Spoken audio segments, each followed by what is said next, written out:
There's a competence element to trust, and there's a compassion element to trust. And the competence is sort of demonstrating the ability to do things well, probably excellence, the commitment to excellence. And then the compassion side comes with how do leaders show up, or how does people show up, or how do employees show up, or how do for our customers on a regular basis when people need them most, I think. And so those two elements, you have to have both, I think, to have strong trust. So you're all very, very welcome at today's discussion, our Trust podcast today, upgrading your customer experience. We're going to touch on both customer and employee experience and really crafting your first-class customer journey. So first of all, welcome to our very special guest. Bill, you're very welcome to today's discussion. And by way of introduction, you're currently the Vice President of Customer Experience and Analytics at Southwest Airlines. And your key focus is really leading the efforts to enhance the customer experience of millions of passengers while driving growth and loyalty and brand recognition. And what's amazing is that you've oversight not only on customer experience, but also analytics. So that's going to enrich our discussion today. But you have the overall perspective on the entire customer journey. So that's going to be both the physical world when you go in to check in, but also the digital experience as well. It's amazing that your career is over 20 years. I know quite a lot of those being spent at Southwest Airlines. And I'm sure people will love to get your perspective of being up close and personal with the founder of Southwest Airlines and the inspirational and charismatic leadership that you observed. Your responsibilities have evolved over the years, Bill, from marketing, digital, customer experience, and your Customer Analytics Center of Excellence. And most importantly, you're a proud dad of 5 daughters. And we're catching up there in the side wings just about comparing notes on Halloween costumes. And you're a native of Boston, and you have a background in political philosophy. So you're very welcome, Bill. Thank you. Thanks for having me, Chris. Alex, it's good to be with both of you and everyone joining us today. Superb. And I've got my good friend, Alex Genove, well-known speaker, author, and all-round good guy. You're showing us up in your beautiful blazer today, but wonderful to see you, Alex. How are you? It's always a pleasure, Chris, Bill. Such an honor and pleasure to chat with you. Superb. I was just thinking there, Alex is in Las Vegas. I think you're in Houston, right? In Dallas, yeah. Dallas, yeah, and I'm in Ireland, so we've got that beautiful triangle. I think there's bound to be a direct flight, right? Come on, Bill. There's bound to be a flight that picks us all up and maybe have a pint after today's podcast. So there is to Vegas, and I'd love to have one in Ireland. We'll get that started. So. You're all very welcome, and today's session is going live. If you let us know where in the world you're joining us today, please let us know. We are joining you from all over the place. We've got 700 people plus attending today, which is phenomenal. So please get in your questions as we go through this. So I'm going to start, Bill, the whole concept of trust. Super, super important to airlines. You know, passenger trust being super important. What's your perspective on how your outlook is on trust in general when it comes to customer experience and obviously your experience in the airline industry? Sure. Well, I think that trust is everything. And trust for any business, from my perspective, starts internally and it starts at the top. And how your leaders exhibit and grow and foster trust. I think it comes in probably 2 forms. There's a competence element to trust, and there's a compassion element to trust.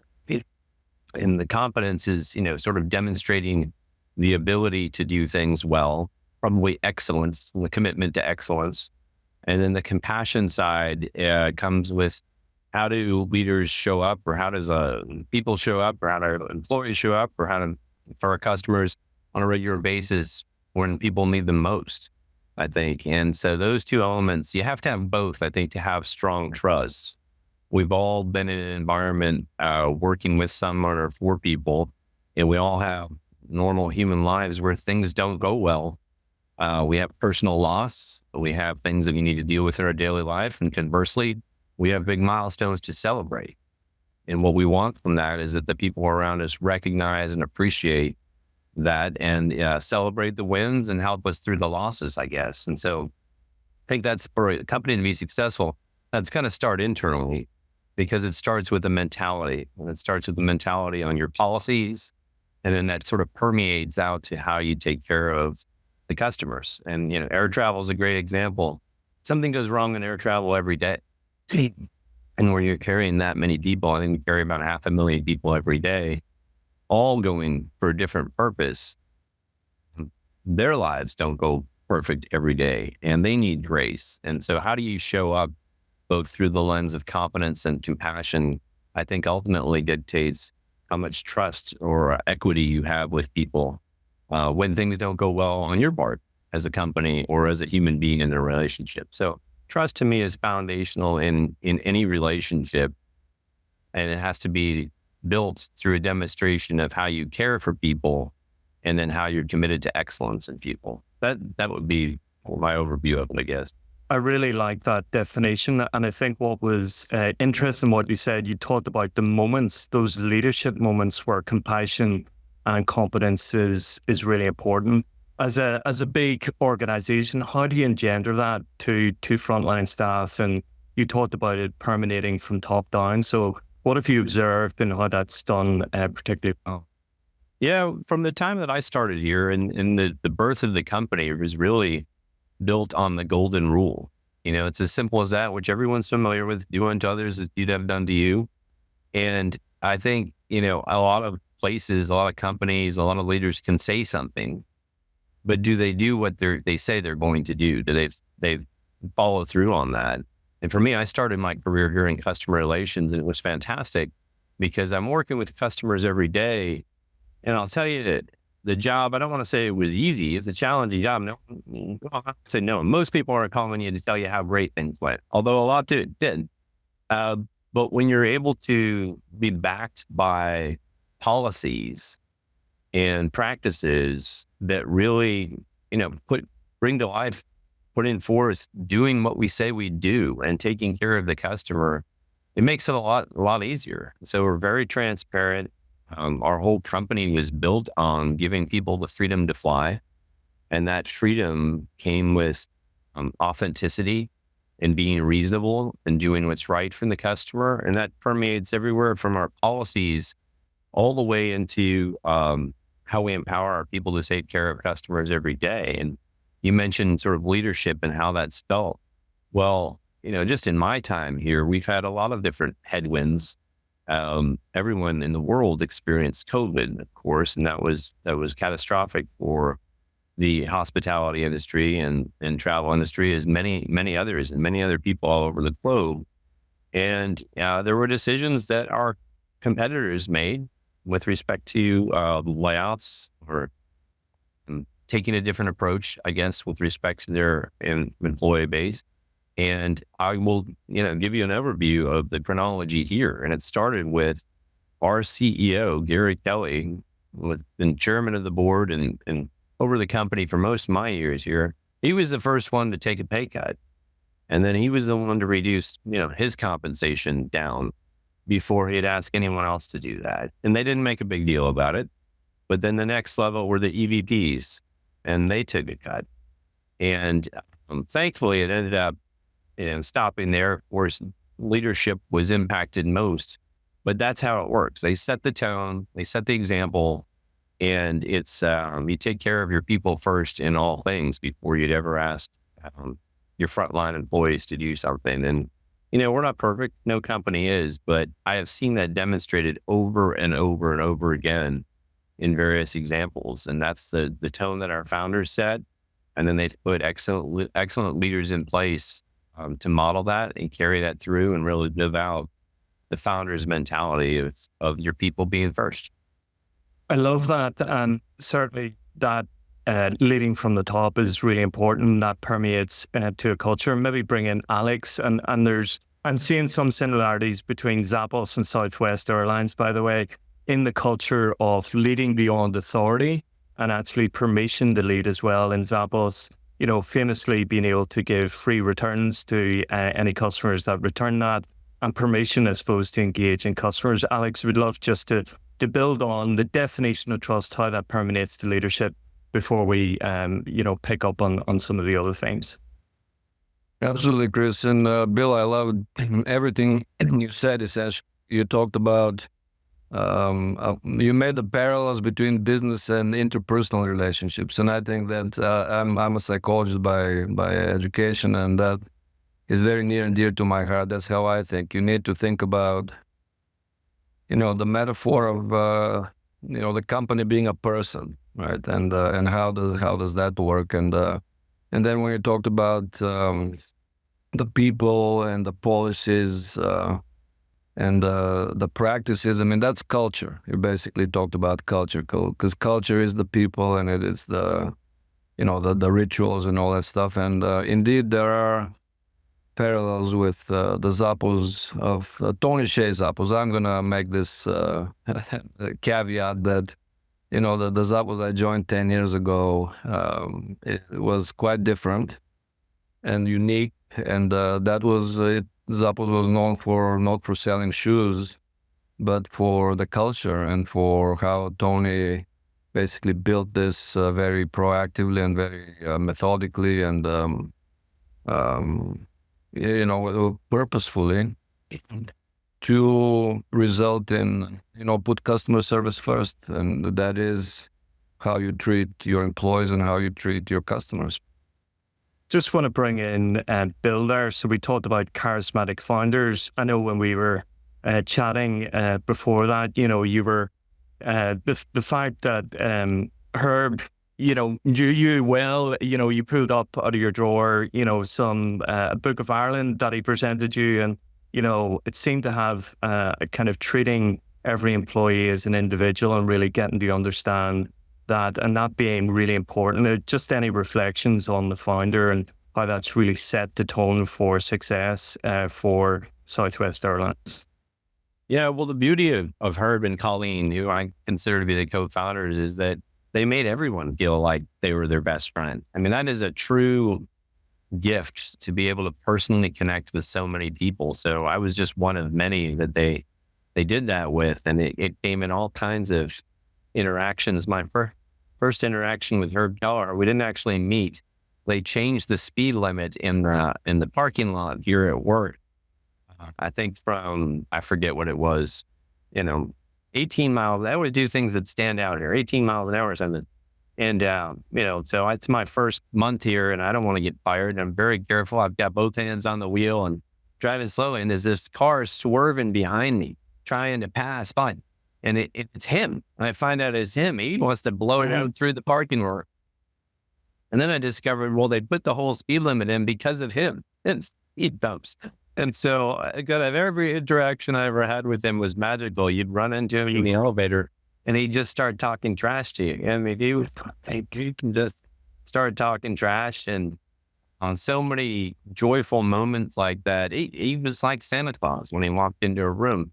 And whoever was his handler, it was the toughest job in the world because he would stop and chat with anybody forever. You could never get him there on time.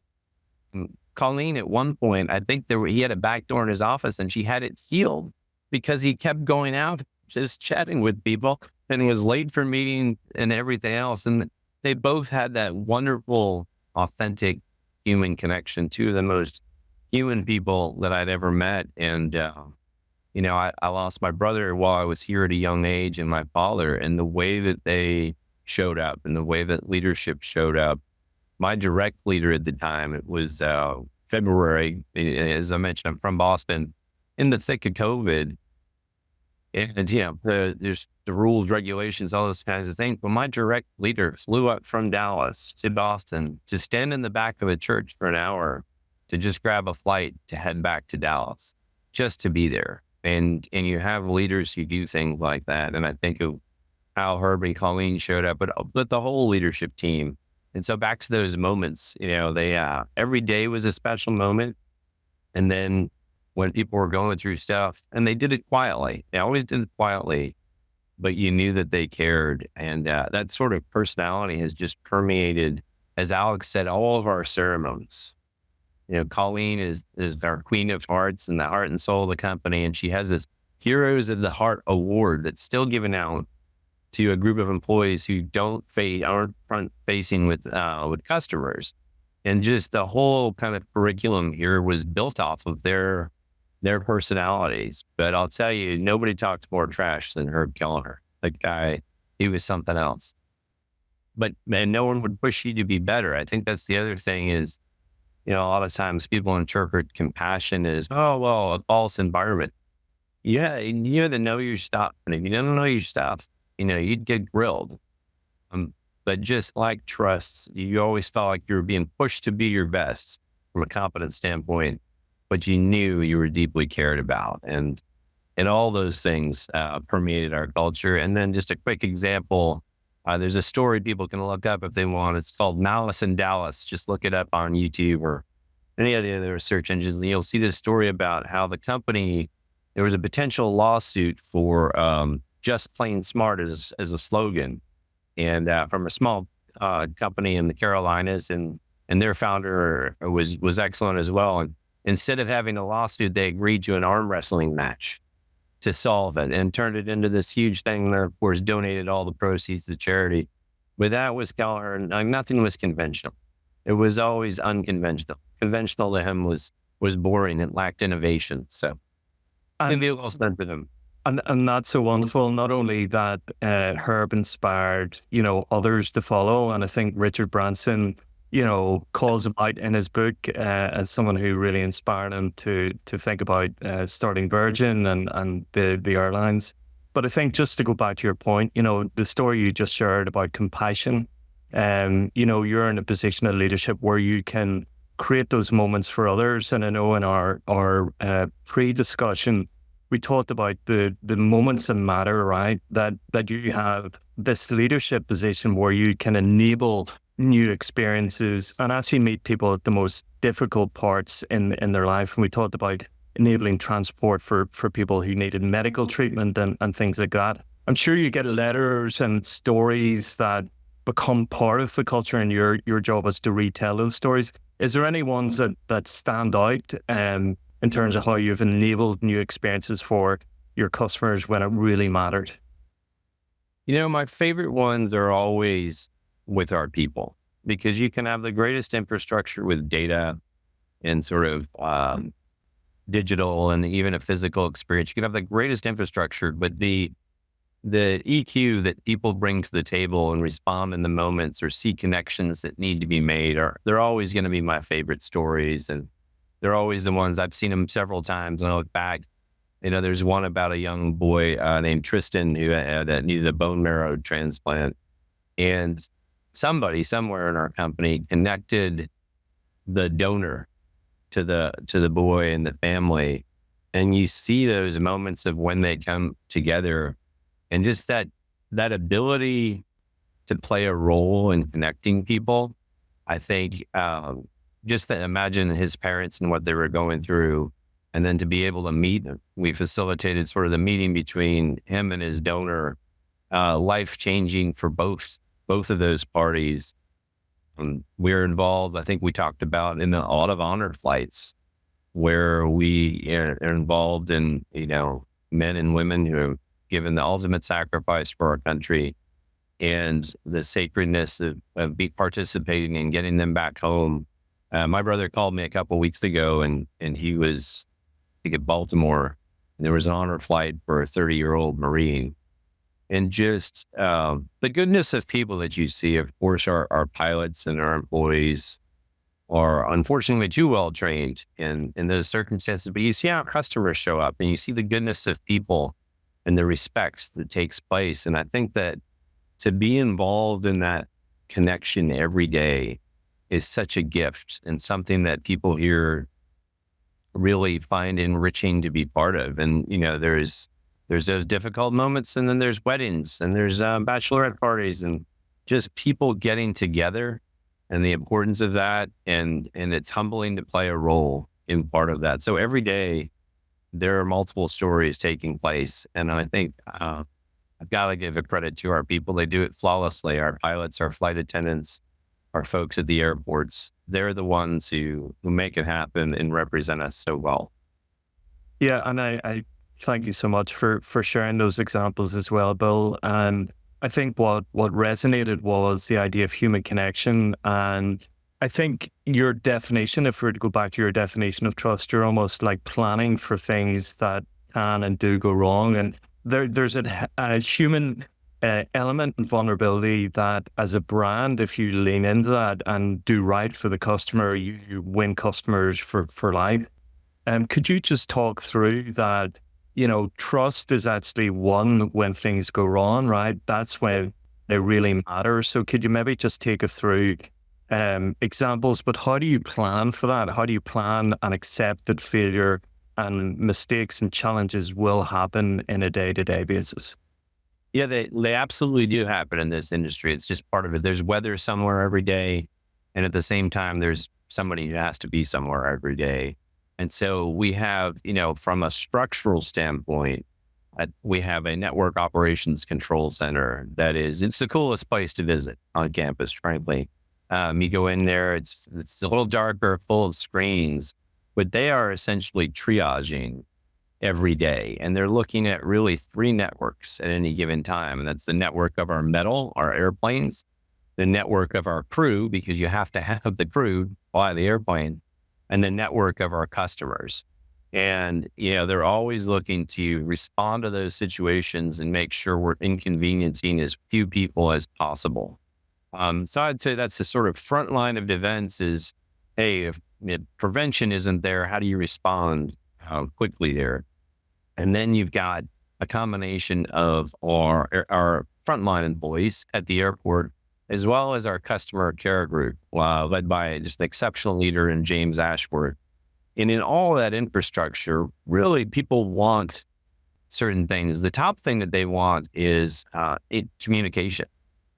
Be transparent and give them communication. I think people can accept that things will go wrong, but be very transparent in your communication. Give them information, whether that's digitally or in person or a combination of both. And then give them agency. And what I mean by agency is first you have to have the policies that help them when these moments that matter come up. Don't make it difficult for them. I think so many companies, they make it difficult for their policies. This is the time when they need you the most. And so when customers are disrupted with us, that's when we're the friendliest, I'd say. We give people the ultimate flexibility. We're not looking to catch you. And so, we'll allow you multiple changes. We'll allow you to book from another airport. We'll allow you to cancel one bound of your travel, not the other. So many of our competitors charge fees, and I use that as sort of a gotcha net. And I think that's terrible. That's when people need the agency the most. And so communication and agency, and then, inevitably some things do fall the cracks and it doesn't work out.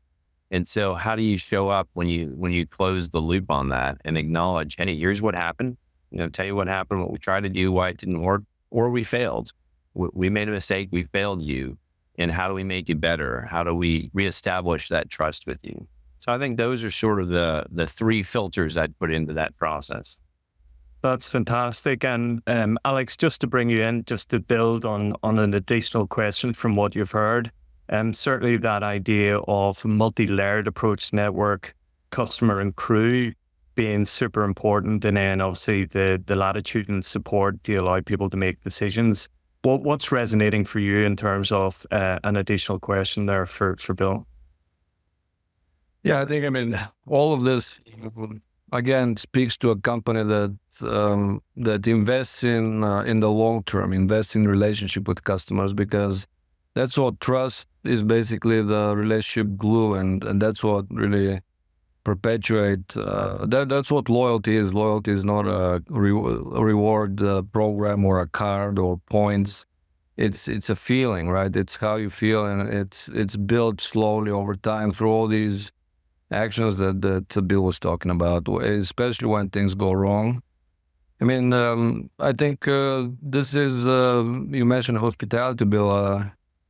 Do you think of the airline industry as hospitality as well, or just like hotels? Or what were your thoughts on the idea that hospitality should be every business's operating principle? I think the companies are most successful have that mindset. Our industry is not known for that. But a quote going back to our founders, Colleen Barrett, she would always say, we're in the customer service business. We just happen to fly airplanes. And as Chris talked about at the beginning here, I have an interest in data. I've got the Analytical Center of Excellence as well for our customers here. And the data doesn't lie. And it's fascinating. I look at it every day, but every Monday I'll look at open-ended comments. And we use a metric, NPS, the Net Promoter Score metric, which many of you are probably familiar with. I'll give a quick overview for those who aren't. You essentially give a rating, 1 through 10, 1 through 11, depending on the scale. And the top 2 ratings are promoters. And then you may have a 7 and 8 that are neutrals, and a 1 through 6 would be detractors. And so a lot of what we look at in the customer experience, I talked about, you got to have the mentality.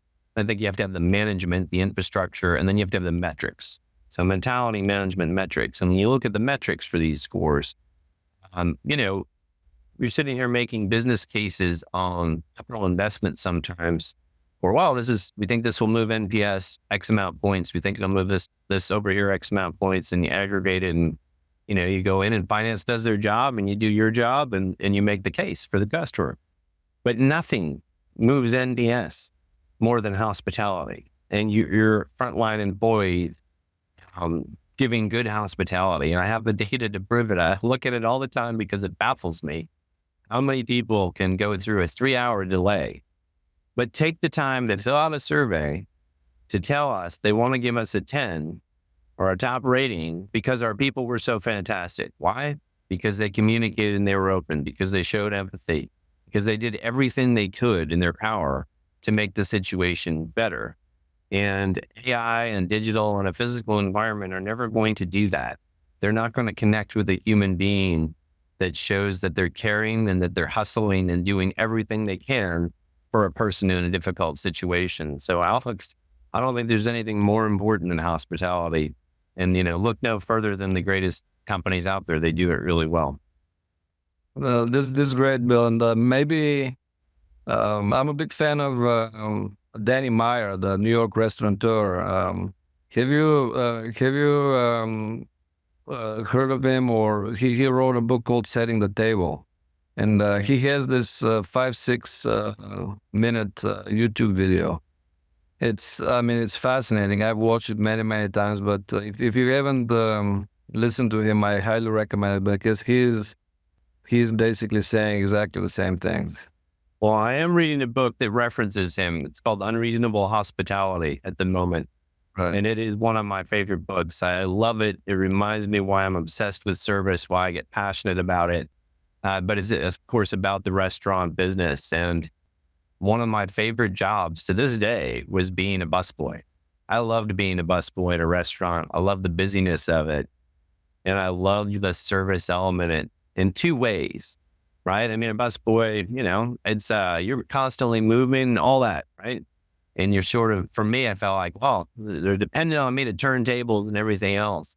And I loved that I had 2 sets of customers. I had the customers who were coming in the restaurant, and then I had the internal customers, the wait staff.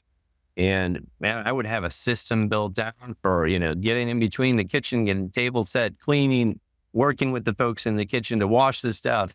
And I love the intensity and the dynamics of a restaurant. And that's probably what made me fall in love with customer service and hospitality, is people are generally going out and they're getting together, and it could be date night. It could be celebrating something.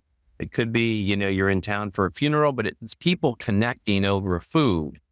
And how do you make that special? We could talk about that for a long time. I love that idea, and I wonder, this idea of acts of courtesy, Bill, that anticipate the need of customers. And I want to bring you back to some of the innovations of Southwest. when I was looking, you guys allow people to track their baggage, right? Which seems, it seems pretty simple, but is the bane of most travelers' lives. Where is my bag? Can you talk about the intersection between data and marketing, because you've spanned both, and then some of the innovations that have really nudged the acts of courtesy forward for your customers, and then obviously how that is translated to success for Southwest?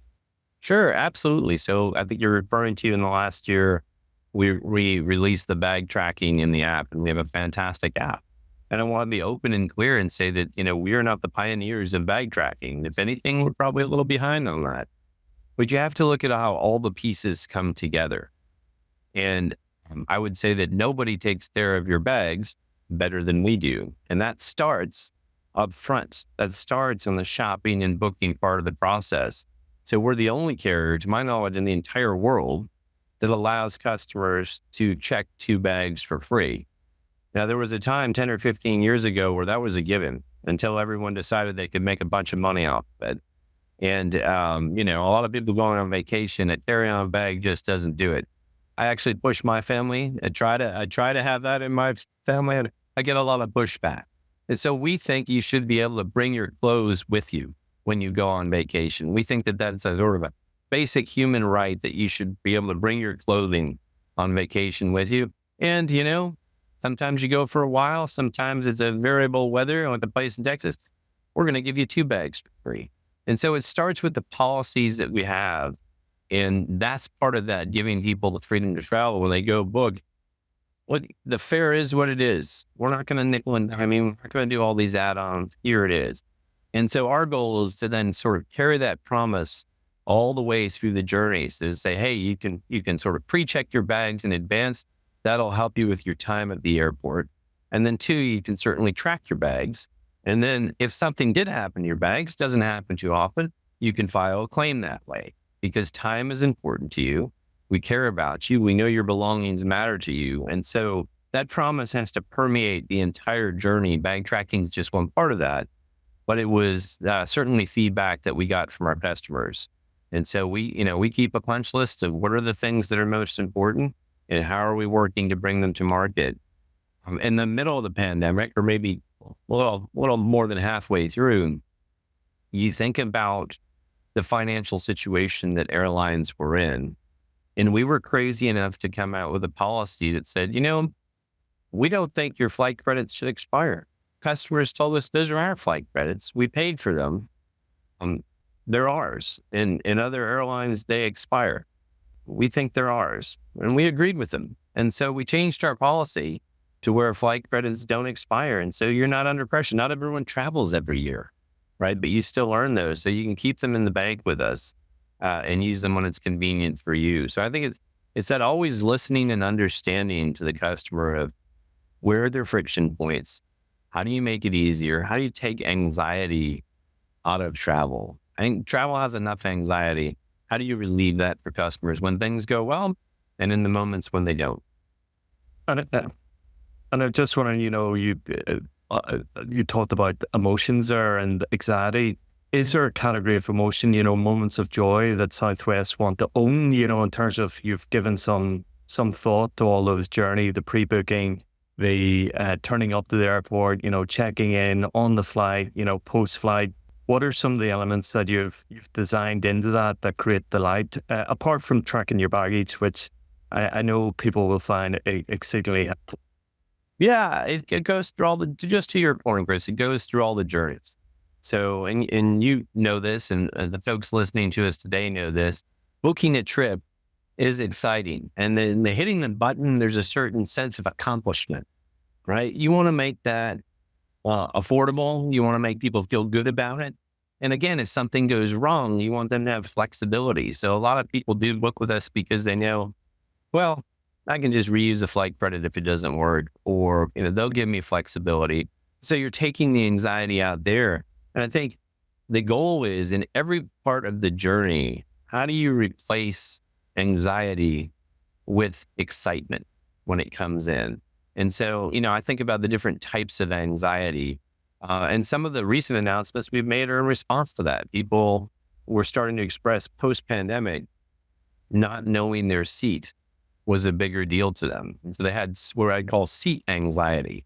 And so we took a hard look at something we've had in place for decades. We're making a change. Another example, I would call bin anxiety. So, I fly a lot of our competitors and they've got assigned seating, but still there's like a crowd of 60 people once they call every group that go in and mob. Why? I think who's excited to sit on an airplane longer? I don't know anyone who would say that. I think they have bin anxiety. And so what have we done is we've started to install larger bins on our plane that grows the carry-on capacity 50% from what it is today. Then we'll enable everyone to pretty much bring a carry-on bag. There's enough slots there for it and something they won't have to worry about. And say our competition is often thinking about, well, how do I take advantage of that in a leisure jet? We're thinking about how do we take the stress out of it. So, when you go to check in, you know what you need to know. When you get to the airport, it's a frictionless experience to get to the gate. When you're at the gate, you're not sitting there worried about if you have your carry-on on the plane. When you're on the plane, you're not worried about what kind of connectivity you'll have.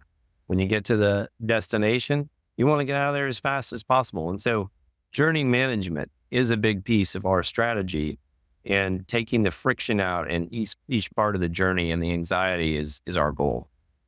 Of course, and we know that with Maslow's hierarchies, Wi-Fi is certainly up there, and it seemed that flights were the last place that people could hide from doing work, but now Wi-Fi and all these other innovations are accessible. I should note you were talking about your open seat policy, which is fantastic. That gives people the ability to, I suppose, have choice when they go in. Again, just going back to knowing your customer, the use of data and marketing and communication being really important. How do you think about personalization? You can over-personalize an experience, but getting to know and showing you care. What are some of the things that CX professionals should be thinking about when it comes to personalizing the experience, either through communication or through, some of the things that you've just mentioned? Yeah, I think a lot of people are like me, where I think personalization can be creepy until it's critical, until I really appreciate it. And so with respect to it, I think it's about relevance and respect. And so, people don't want you stalking them with respect to personalization. But when they're going through experience, they do want you to recognize them. We see that certainly with loyalty programs and status or key moments, whether it's their birthday or they have something going on. And then certainly when something goes wrong, speed matters. And so that's where I think they want personalization, in the sense of, what I'm going through, and I'm not going to have to tell 3 different people the same story or use a chat that doesn't even know I'm being disrupted. And my situation, or when I call, I expect a call routing structure that recognizes my confirmation is being disrupted and I go to the top of the queue, and all those sort of techniques. And so I think personalization, when it's critical, is very much appreciated. And it's just balancing that between that and when it's creepy and just works for a company and doesn't really serve the individual. That's what we're after. Exactly. I've got to bring in Alex. In your book, thinking about your customers as people, you have some funny examples about where personalization goes wrong. And maybe the example of the barbecue, or just your thoughts on personalization, just to add a bit of color here. Oh, I couldn't agree more with Bill. This is Bill. What you're talking about again is about trust. Trust is at the bottom of this, and the way we discovered it at Zappos when we were doing our research was, everybody's talking about personalization at all these retail events and conferences. 80-90% of personalization technology was all about just best guess recommendations. This was the best they could get at that. And then we started tracking the feelings of personalization, because if it's important, you should be able to measure it and manage it and so on. So we asked, how personalized is the Zappos experience to your website? And people gave us very high marks. And then we asked why, and they said, well, great customer service, great selection. And we thought, wait a minute, that doesn't sound like how we think of personalization. So we did this in-depth research. Survey is another conversations to find out that about half of the customer base didn't want personalization. They wanted anonymity. And when we asked them why, they say, well, it's, you guys are only after profit, like companies are after profit. So it's businesses in general have ruined this trust with misusing data and being selfish. So I agree. Personalization and respect should start at that level of permission. Can I use your data to tailor the experience for you? And if you cannot deliver on that, you just shouldn't be doing it. Superb. I'm actually going to go to some of the questions, Bill, if you'd allow us just to pause for a second. And in doing so, I'm going to ask people what their key priorities are for the coming year. And just so that we can bring that back for discussion, Bill could give some perspective on that. So yes, we've been asked, could we share the Danny Myers YouTube link, of course. There was a question, will there be commentary and customer journeys? And I think, Bill, you've been good in covering that off. So there's a question, you've led significant human, physical, digital initiatives at Southwest. What's your approach to maintaining human touch and bridging these physical, digital worlds? So maybe, Bill, if you could answer that. Sure. And, I mentioned at one point, Chris, I think the recipe is having the right mentality, the right management, and the right metrics, as Alex touched on. So with respect to mentality, I am gifted to live in an environment for a company where that's already there, that the championing the customer permeates the company. Our ops leaders, there's our finance department. Every department is centered on taking care of the customer. So to that end, I'll say, it makes it a little easier. The management of it, we talked a little bit about journeys, and I do think it's important to get specific and map whatever journeys you have in your company and what they are. And I'd map them for a clean experience, something we might call on-time TNPS, and then a disrupted experience, and make sure that there are various journey owners. And when you do that, what you'll find very clearly is that it takes a combination of departments and disciplines to come together to take action. There's very few examples where that's going to be in a silo. And I'll give you an example of that. If you take the sort of disrupted experience that we have, well, we've got our network operations control, where we talked about, we've got our ground ops. And so I think you've got to set up a structure of cross-functional forum that has a specific mission and purpose to move certain KPIs. And you've got to do that in concert. And it's not easy. But I think once you get a rhythm going and established and get wins with clear roles in that cross-functional group, that's how you can be successful in moving the needle and moving the metrics that Alex was talking about earlier. You've got to be able to work in a cross-functional world. We've talked a lot about connections and relationships. You have to have that internally. And then you need a North Star of what metric are we trying to move. And so decisions come down to, well, what aligns to our principles and values and our mentality? And how does this align to the metric? And will it move us forward or further away is how the discussion goes.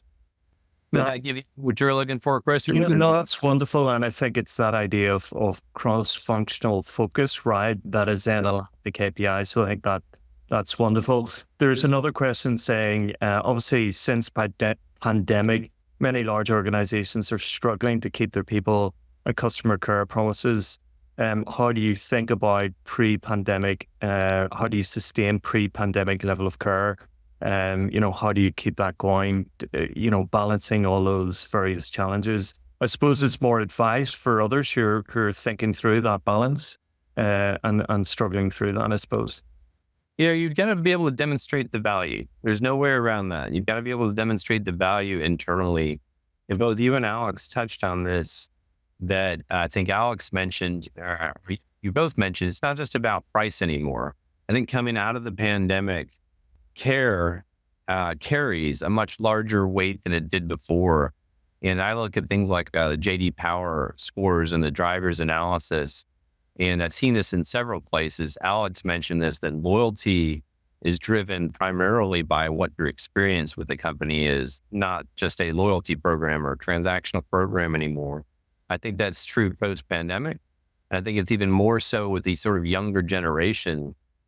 People aren't going to come back if they don't have a good experience. And so you do have to be able to articulate the value. I think you have to be able to articulate the value, particularly in return customers, and what that means to the business, and drive sort of the connection between customer satisfaction and repeat business. And it's not always the easiest thing to do, but you can break down, for example, your detractors and your promoters and demonstrate how that comes back to the bottom line.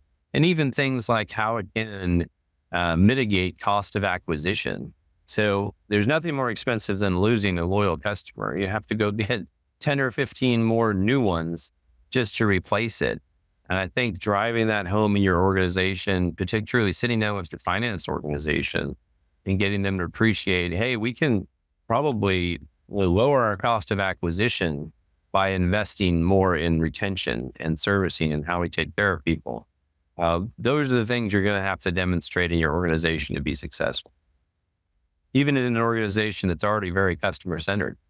Yeah, and I suppose that there's a moment of truth every time someone books a flight with you guys. So it's not that any of that loyalty is guaranteed. You have to keep on demonstrating that time and time again.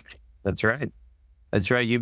I do believe you build equity. You build sort of marbles in the jar of equity, and you can lose them. And if the event's difficult enough, you can lose a lot of marbles at once. I love that idea. And just really to build on your thought process in terms of how you get policy change, because a lot of the things, it's giving people the kind of guardrails to operate. So how do you integrate that workflow from getting the customer data through survey responses into then making a policy decision or changes, just so that people understand if they were to do that, how do they actually set that up within their organization?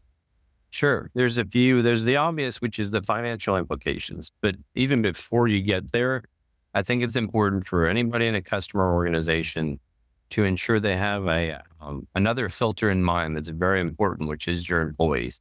How does this impact your employees and your front line? So what I ask my folks when they bring something to me or they want to propose a change, that they demonstrate that they've vetted, okay, how does this impact the customer?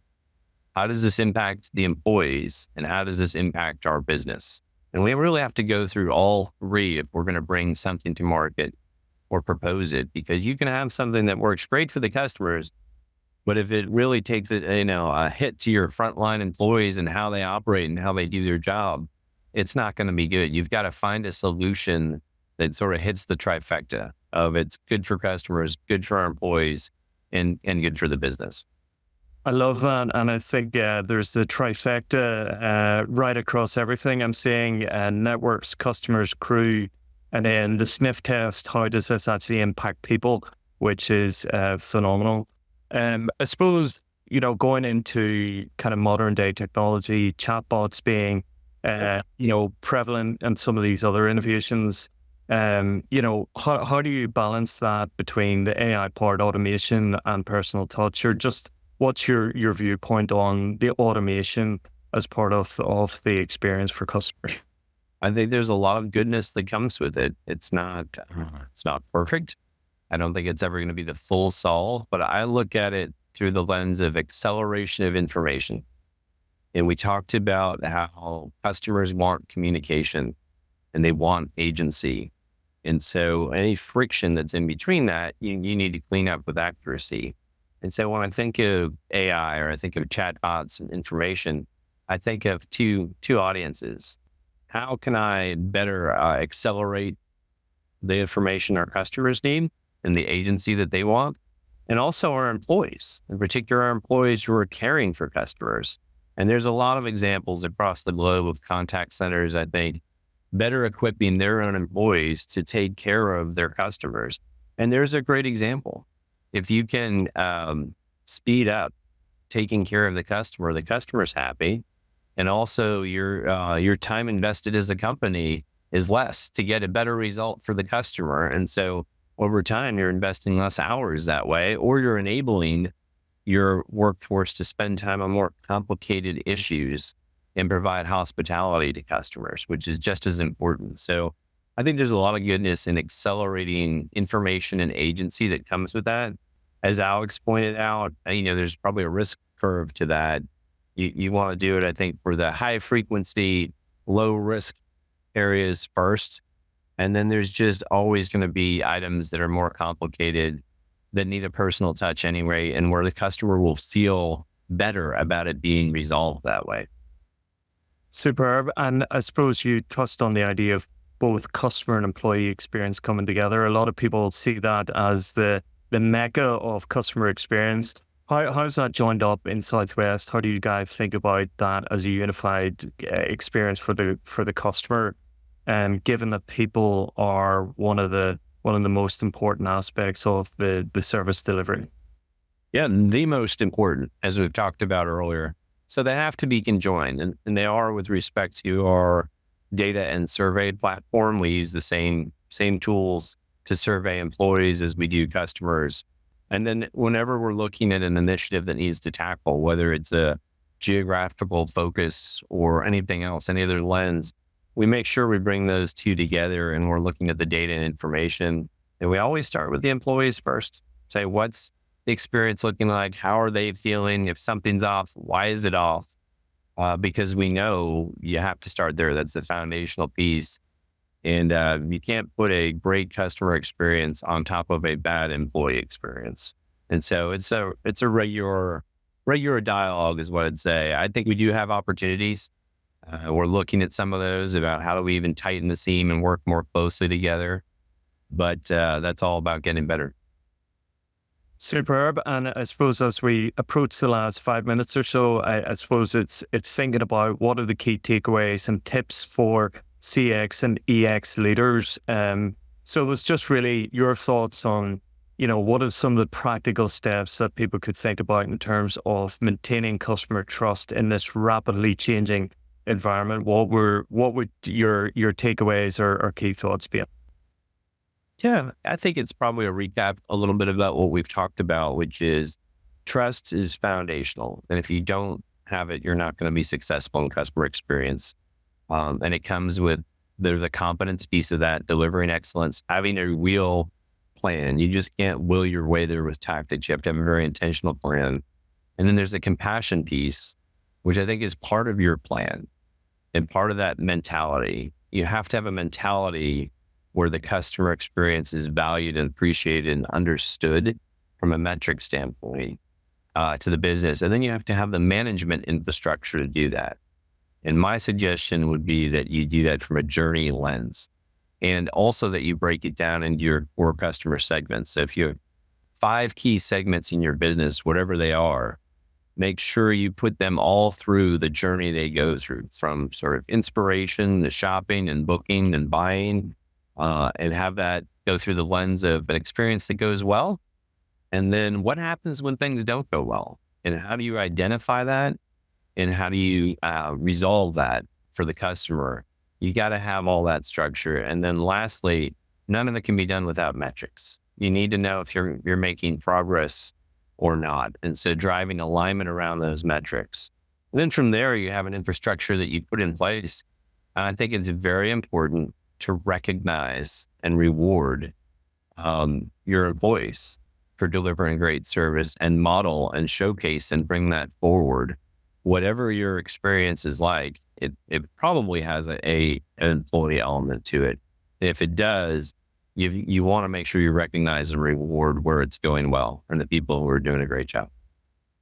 Superb, and thank you so much. Alex, I'd like to bring you in just for some wrap-up questions as we approach the end of our discussion.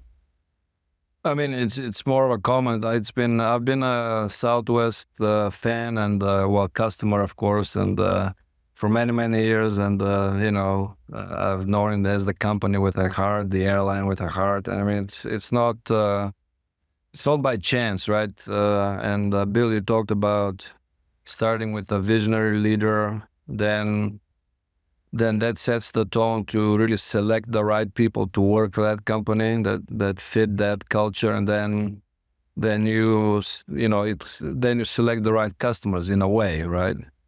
You understand your customers, and then you basically you treat everybody well, but you go above and beyond for your most loyal customers, and that's gonna create the magic. I mean, it was great to hear the inside stories and to hear the thoughts of a inspirational leader like yourself. So thank you for that. Thank you, Alex. Very kind of you. Superb. And I suppose, Bill, just a final comment as we look forward in the next 12 months, where do you see kind of the innovations or priorities for CX leaders? Will it be about trying to connect your CX initiative to bottom line impact? Is it around, predicting next best action for your customers? Where do you see the kind of the key questions that you're being asked, but also you think would be something that our listeners would be keen to follow through on to understand?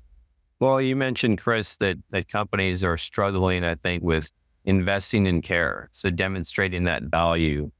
But I would say look for the ways to get the trifecta and make it a win all around. I think there's no doubt that data and AI and automation will continue to play a stronger role. That's not a bad thing. It should be a complementary thing. And then don't lose sight of, the value that your employees and humans bring to the experience. It's, the economy globally is a question mark for a lot of folks. And so the more difficult the situation can be, the more buttoned up you have to be in demonstrating your case and the value. But anything that is going to prevent budgets from increasing in the future, improve the customer experience, and improve customer satisfaction, is going to be welcomed at the table as you're going forward. So the opportunities are there. Work to unearth them, and then make sure you have a great framework for managing it.